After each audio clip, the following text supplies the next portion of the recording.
आज हम बात करेंगे मेटालिक बॉन्ड की। आज हम बात करने जा रहे हैं मेटालिक सॉलिड की। मेटालिक सॉलिड की बात करने जा रहे हैं। दो solid which have metallic bond, ऐसे सॉलिड्स के जिनके दरमियान मेटालिक बॉन्ड होता है ना, उसको हम कहते हैं मेटालिक सॉलिड। ऐसे मेटालिक सॉलिड्स ऐसे सॉलिड्स होते हैं कि जिनके दरमियान मेटालिक बॉन्ड प्रेजेंट होता है, उसको हम कहते हैं मेटालिक सॉलिड्स। ठीक है ना। हमने पीछे पढ़े हुए हैं कि आयनिक सॉलिड क्या होता है, वो भी हमने पढ़ा है। आयनिक सॉलिड के बारे में हमने पढ़ा है कि आयनिक सॉलिड के अंदर आयनिक बॉन्ड प्रेजेंट होता है। ठीक है। फिर इसी तरीके से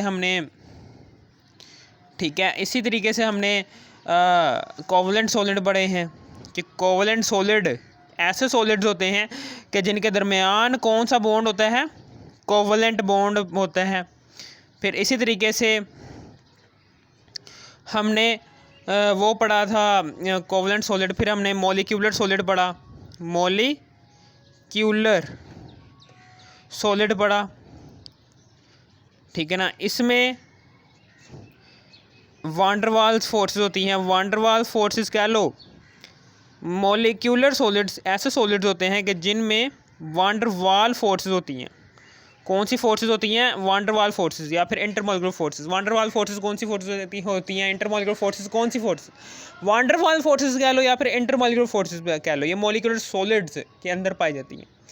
वांडरवाल फोर्सेस कौन सी आती हैं? ये वाले ion dipole force, dipole level force, dipole induced dipole force, ये सारी के सारी क्या हैं? इंटरमॉलिक्यूलर फोर्सेस या फिर वांडरवाल फोर्सेस। ठीक है, समझ आ गई। ये था हमारे 3 सॉलिड्स हो गए। ठीक है ना। तीनों के तीनों सॉलिड्स मैंने आपको बता दिए। फिर उसके बाद हमने एक और बात बतानी थी कि जौन सा ये मेटालिक बॉन्ड होता है, ये मेटालिक बॉन्ड जौन सा होता है, ये साइंटिस्ट जौन से थे उन्होंने, ठीक है ना, मेटालिक बॉन्ड हमें पता है कि आयनिक बॉन्ड क्या होता है कि जिसमें इलेक्ट्रॉन, जिसमें एक एटम अपना मुकम्मल इलेक्ट्रॉन दूसरे एटम को दे देता है, जिसकी वजह से जिसने दिया होता है इलेक्ट्रॉन, चूँकि उसने किसी की मदद की है, उसके ऊपर पॉजिटिव चार्ज आता है। और जिसने लिया होता है वो इलेक्ट्रॉन, चूँकि उसने एक नेगेटिव काम किया, उसने किसी से उधार मांगा इलेक्ट्रॉन, उसने किसी को नुकसान पहुंचाया है इलेक्ट्रॉन लेकर, इसलिए उसके ऊपर नेगेटिव चार्ज आता है। कैटायन, दो आयनिक सॉलिड के अंदर आयनिक बॉन्ड में 2 चीज़ें बनती हैं, कैटायन और एनायन।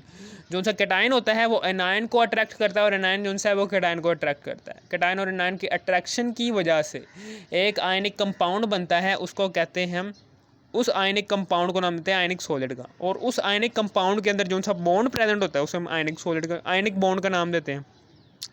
और कोवलेंट सॉलिड में हमें पता है कि इसमें एटम्स की शेयरिंग की वजह से, 2 एटम होते हैं, 2 एटम्स आपस में इलेक्ट्रॉन की शेयरिंग करते हैं, इलेक्ट्रॉन मुकम्मल नहीं देते, इलेक्ट्रॉन की शेयरिंग की वजह से बनने वाले बॉन्ड को कहते हैं कोवलेंट बॉन्ड। और कोवलेंट बॉन्ड जिस भी कंपाउंड के अंदर बनेगा वो कंपाउंड किस कैटेगरी से ताल्लुक़ रखेगा?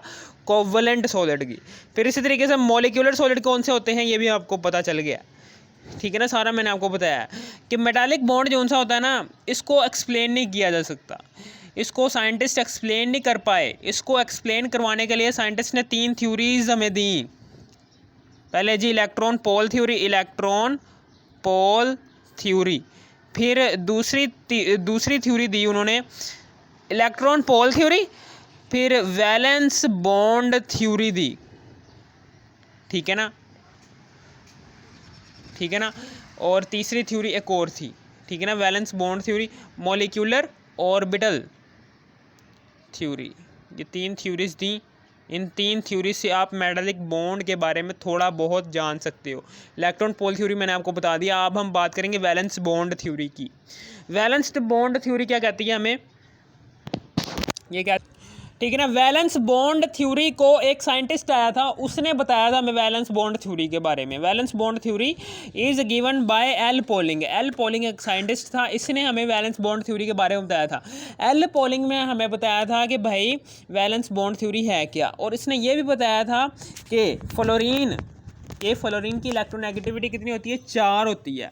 और इसने हमें कोवलेंट बॉन्ड के बारे में बताया था, इसने हमें फ्लोरीन के स्केल के बारे में बताया था कि फ्लोरीन की इलेक्ट्रोनेगेटिविटी 4 होती है। और इसने हमें कोवलेंट बॉन्ड, ये जिनसा कोवलेंट बॉन्ड है जो कि कोवलेंट सॉलिड में एग्जिस्ट करता है, उस कोवलेंट बॉन्ड के बारे में भी इसने हमें एक्सप्लेन किया था, ठीक है ना। ये 3 बातें बताई थी इसने, एल पॉलिंग ने। फिर उसके बाद द मेटालिक, अब हमने यहाँ पर वैलेंस बॉन्ड थ्योरी को ज़रा थोड़ा सा एक्सप्लेन करने जा रहे हैं, ठीक है ना। वैलेंस बॉन्ड थ्योरी को हम थोड़ा सा एक्सप्लेन करने जा रहे हैं।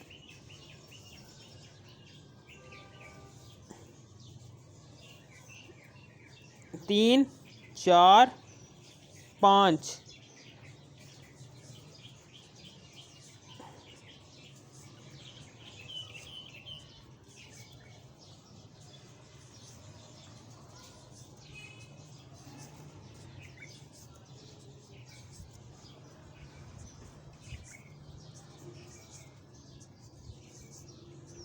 ये सारे के सारे मेटालिक एटम्स हैं। ये सारे के सारे क्या हैं? Metallic atoms. मेटालिक एटम्स हैं ये सारे के सारे, जो उनसे हैं ये कौन से एटम्स हैं? मेटालिक एटम्स हैं। ये सारे के सारे मेटालिक एटम्स हैं, ठीक है ना।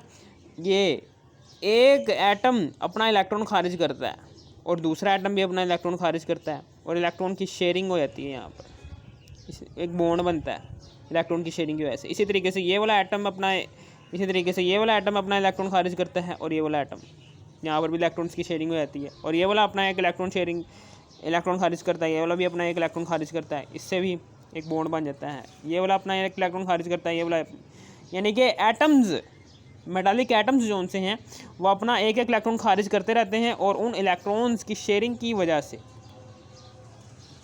ठीक है ना, मेटालिक बॉन्ड बन जाता है, ठीक है ना। समझ आ गई आपको? ये क्या है? ये मेटालिक बॉन्ड बन रहे हैं।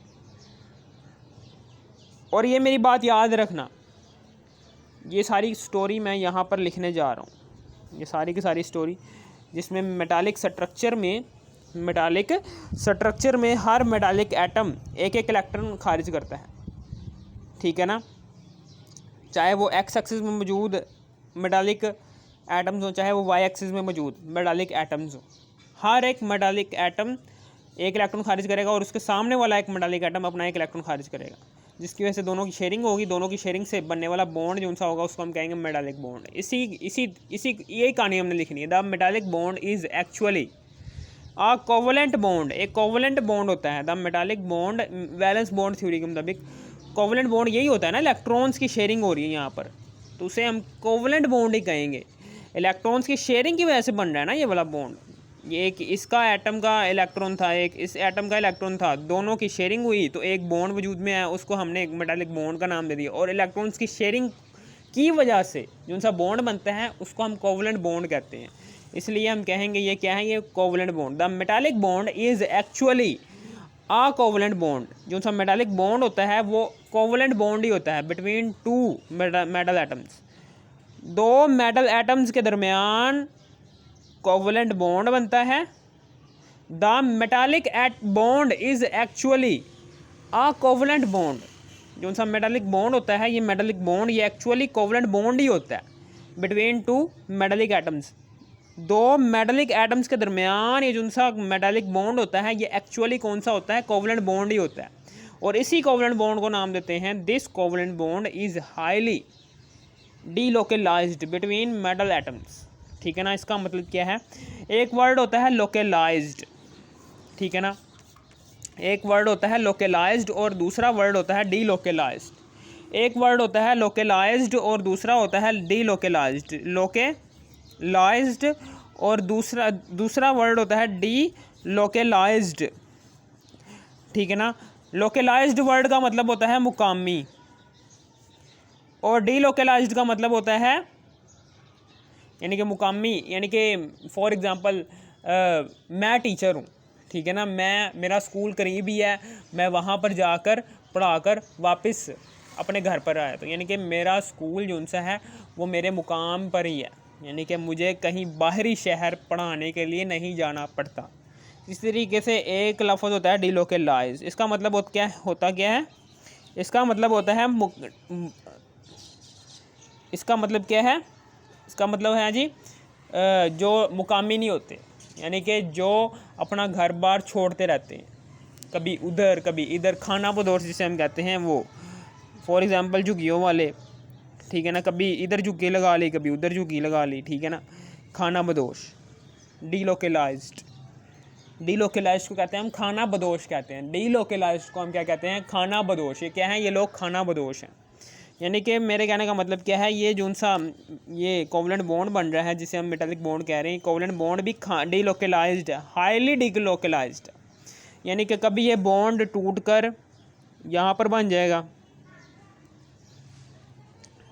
कभी ये बॉन्ड टूट कर यहाँ से यहाँ बन जाएगा, कभी ये बॉन्ड टूट कर यहाँ से यहाँ बन जाएगा, यहाँ से ख़त्म होकर वहाँ बन जाएगा।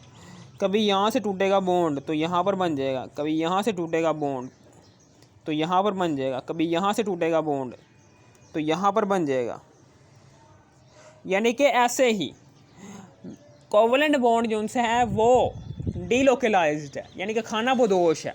पूरे के पूरे मेटालिक स्ट्रक्चर में जितने भी मेटालिक एटम्स एग्जिस्ट कर रहे हैं उन सारे के सारे मेटालिक एटम्स के दरमियान एक फिक्स कोवलेंट बॉन्ड मौजूद नहीं होता।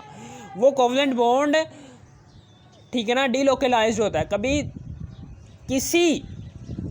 कभी किसी दो मेटालिक एटम्स के दरमियान बन रहा होता है, कभी किसी दो मेटालिक एटम्स के दरमियान बन रहा होता है, ठीक है ना। इसको कहते हैं हम डीलोकलाइज्ड वे ऑफ मैनर में कोवलेंट बॉन्ड अपने आप को दो मेटालिक एटम्स के दरमियान प्रेजेंट करवा रहा है। अगर आपको इस वीडियो की ज़रा सी भी समझ आ गई, थोड़ी सी भी समझ आ गई, इस वीडियो को कर दो लाइक और सब्सक्राइब और शेयर भी कर देना। Thanks for watching me.